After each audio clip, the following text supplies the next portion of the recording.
কেমন আছো বন্ধুরা? আমি তোমাদের নতুন বন্ধু সানা আবার চলে এলাম তোমাদের সাথে গল্প করব বলে।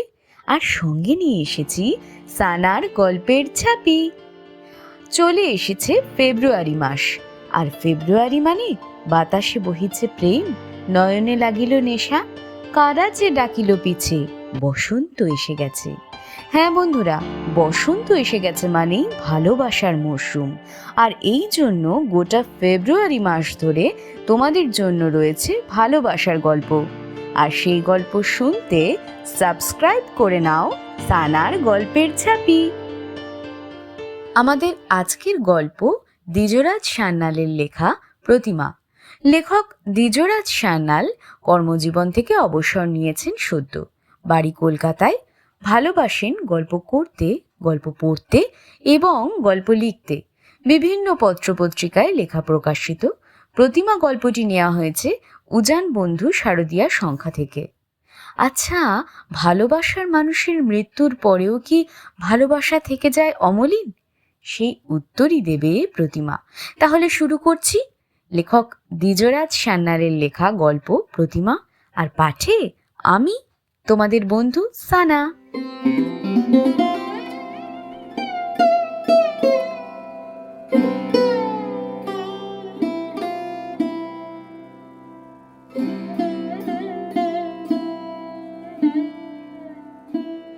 প্রতিমা যে এমন হুট করে চলে যাবে স্বপ্নেও ভাবেনি প্রিয়নাথ।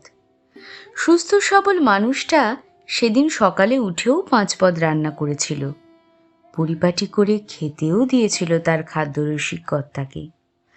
অফিসের দিনে রোজ স্নান পুজো সেরে সাত তাড়াতাড়ি ডাইনিং টেবিলে বসে পড়ে প্রিয়নাথ। তার প্রতিমার মতো অমন সুস্বাদু রান্না আর কেউ যে বানাতে পারে না। সেদিনও খাচ্ছিল প্রিয়নাথ। হঠাৎ ভেতর ঘরে দড়াম করে কিছু পড়ার শব্দ শুনে ছুটে যায়। দৌড়ে গিয়ে দেখে প্রতিমা ঠাকুরের সিংহাসনের কাছে মুখ থুবড়ে পড়ে আছে। রক্তে ভেসে যাচ্ছে সারা ঘর। এর আধ ঘন্টার মধ্যেই সব শেষ। প্রিয়নাথ কতবার প্রতিমা প্রতিমা করে ডাকল, কিন্তু সে বলল না, সারাক্ষণ প্রতিমা প্রতিমা করো না তো, ভাল লাগে না। আর কোনো দিনই বলবে না। সত্যি প্রতিমাকে ছাড়া প্রিয়নাথের এক দণ্ডও চলত না। সকাল থেকে শুরু হয়ে যেত, প্রতিমা আমার চশমাটা কোথায়? গামছা খুঁজে পাচ্ছি না। রুমাল, ঘড়ি, মোবাইল, আমার সুগারের ওষুধ। প্রতিমা সব কিছু মুহূর্তের মধ্যে খুঁজে এনে দিয়ে হেসে বলতো, তোমাকে অফিস পাঠানো নয় তো, যেন কেজি ক্লাসের বাচ্চাকে সব গুছিয়ে গাছিয়ে স্কুলে পাঠাচ্ছি। এসব ঘরোয়া কথা প্রিয়নাথ অফিস কলিগদেরও অবলীলায় বলতো। তাদের বক্রোক্তিও সে গায়ে মাখত না। কেনই বা মাখবে? প্রতিমা শুধু সহধর্মিণী তো নয়, তার কাছে আদর্শ নারী। সেই নারী এক লহমায় কেমন অতীত হয়ে গেল। শোকস্তব্ধ প্রিয়নাথ প্রতিমা চলে যাবার পর 2 মাস অফিস যায়নি। ভেবেছিল আর চাকরিই করবে না। বুবাই আর বুলটি শেষ পর্যন্ত বুঝিয়ে ভুলিয়ে কেঁদে চেঁচিয়ে তাদের বাবাকে অফিস পাঠাতে পেরেছে। 1 মাস পুরো ঘোরের মধ্যে অফিস যাতায়াত করেছে প্রিয়নাথ। 30 বছরের বিবাহিত জীবনের টুকরো টুকরো স্মৃতি, কত কথা ভেসে উঠেছে মনে থেকে থেকেই। পাগলের মতো অস্থিরতা বোধ করেছে সর্বক্ষণ। গত সপ্তাহ থেকে কিছুটা স্বাভাবিক হয়েছে তাদের বাবা। অফিস থেকে ফেরার পথে সবজি ফল কিনে এনেছে। তবে পটল আর নাশপাতি সে আর হাতে ধরে কোনো দিন কিনতে পারবে না। ও দুটো খেতে বড় ভালোবাসত প্রতিমা। বাবার এমন শোক বিধ্বস্ত অবসন্নতার জেরে বুবাই আর বুলটি মাকে হারানোর শোক করার ফুরসত পায়নি। তাদের সর্বক্ষণ ভয় করত বাবা কিছু না করে বসে। তাই বাবা যতদিন অফিস যায়নি 2 ভাই বোন পালা করে কলেজ অফিস ছুটি নিয়ে সঙ্গে থেকে পাহারা দিয়েছে বাবাকে। 3 মাস হয়ে গেল মা চলে গেছে। এখনো বাবা মাঝে মধ্যেই বলে, তোদের মা আমাকেও কেন নিয়ে গেল না ওর সঙ্গে? স্বার্থপরের মতো একা একা চলে গেল ড্যাং ড্যাং করে। তুমিও তো একথা সেলফিশের মতোই বললে বাবা। তুমি চলে গেলে আমাদের কি হবে সেটা ভাবলে না তো? বাবার মাথায় হাত বুলাতে বুলাতে হেসেই কথাগুলো বলেছিল বুলটি। বাবার চোখ দিয়ে গড়িয়ে পড়েছিল জল। মায়ের কথা বলতে গিয়ে প্রায়ই কেঁদে ফেলে বাবা। বুলটির খুব কষ্ট হয় বাবার জন্য। কোনো জীবন কাঠের স্পর্শে যদি মাকে আবার ফেরত আনা যেত, বাবার এই শুকনো দুঃখী মুখ আবার আনন্দে চকচক করত। 6 মাস হয়ে গেছে প্রতিমা নেই। এর মধ্যে যতটা স্বাভাবিক হওয়ার কথা ছিল ততটা হতে পারেনি প্রিয়নাথ। ভোরের চা বানানো থেকে শুরু করে রাতের প্রেশারের ওষুধ মনে করে খাওয়া সবই করে সে, তবে কোনো রকমে। প্রতিমার মতো সব গুছিয়ে সময় ধরে নয়। এখন প্রিয়নাথের অভিমানের পাশাপাশি রাগও হয় স্ত্রীর ওপর। সব কিছু সারাক্ষণ হাতের কাছে যোগান দিয়ে তাকে পঙ্গু বানিয়ে দিয়ে গেছে প্রতিমা। গোটা পরিবারের খিদমত খাটতে খাটতে নিজের শরীরের দিকে নজর দেওয়ার সময় পায়নি সে। প্রিয়নাথকেও নিতে দেয়নি। এর মধ্যে একদিন অফিসে হাতাহাতি করে জামাটামা ছিঁড়ে বাড়ি ফিরেছে প্রিয়নাথ। তার প্রাণাধিক প্রিয় প্রতিমাকে নিয়ে কেউ কটূক্তি করলে সে মেনে নেবে না, নেয়ও নি।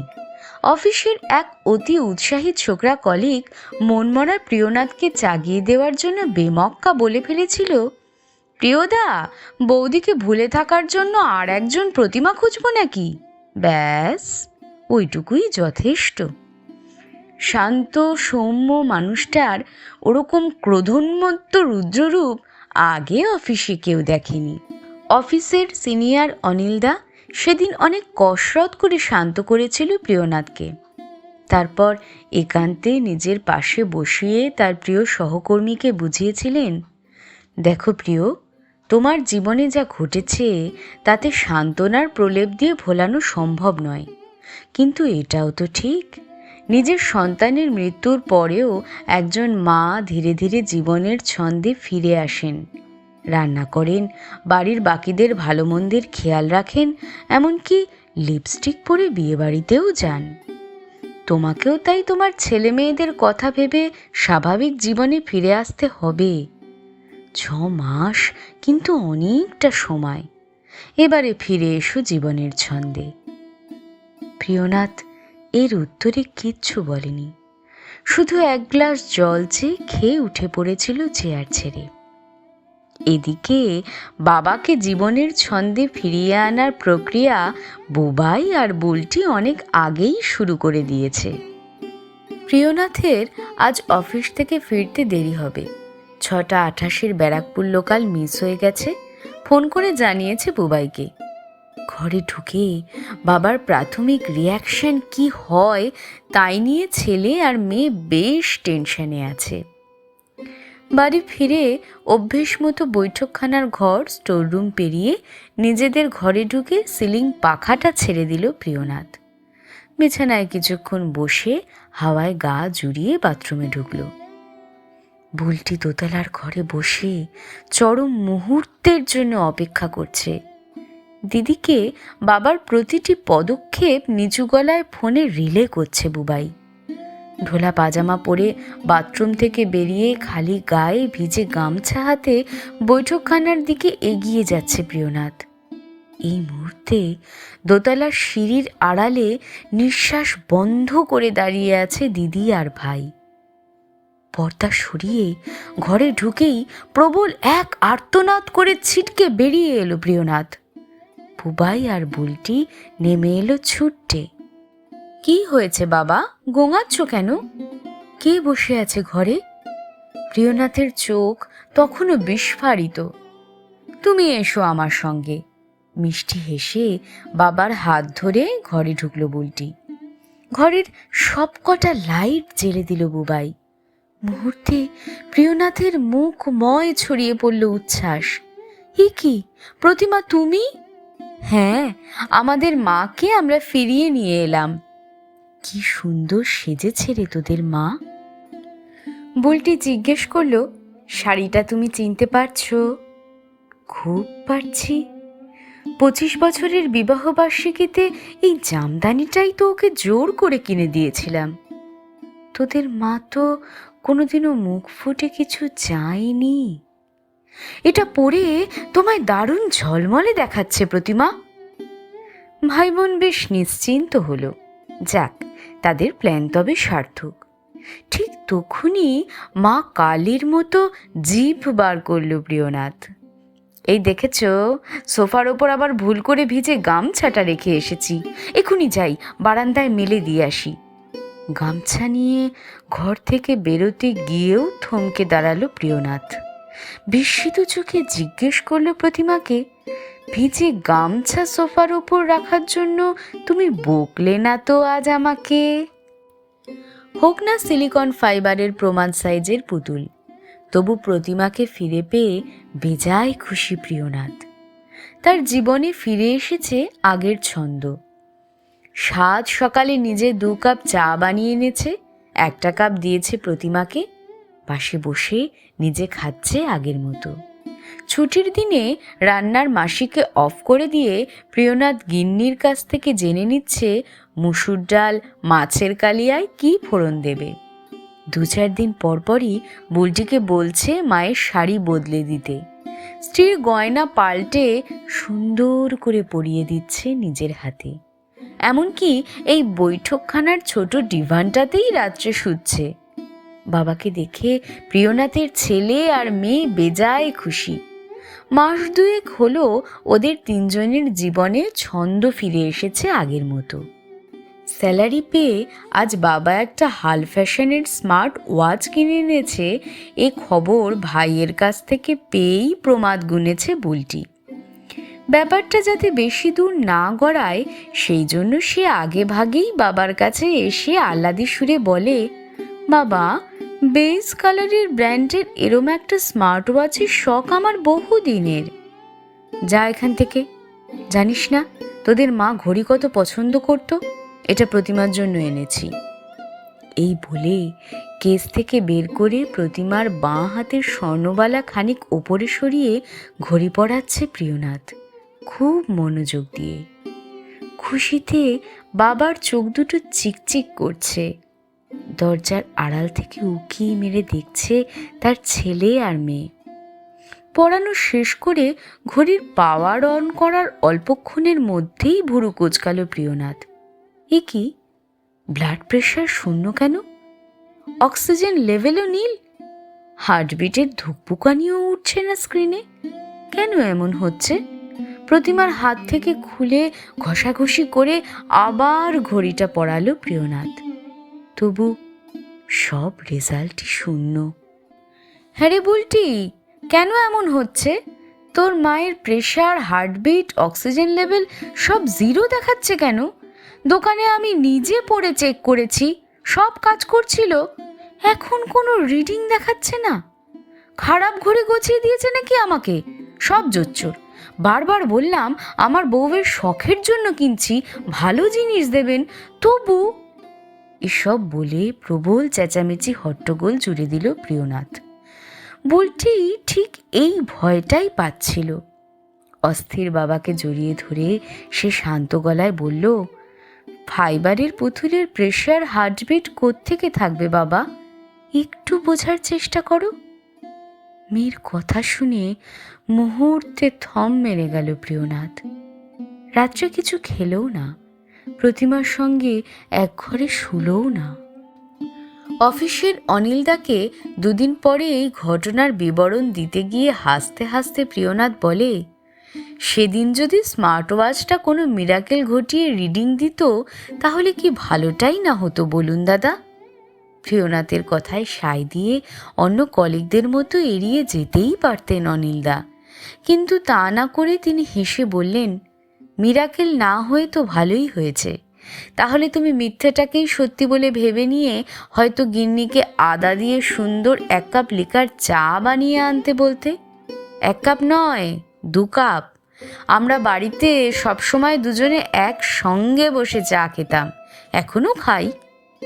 অনিলবাবু চকিতে তাকালেন প্রিয়নাথের চোখের দিকে, তবে নিজের বিস্ময় প্রিয়নাথকে টের পেতে দিলেন না।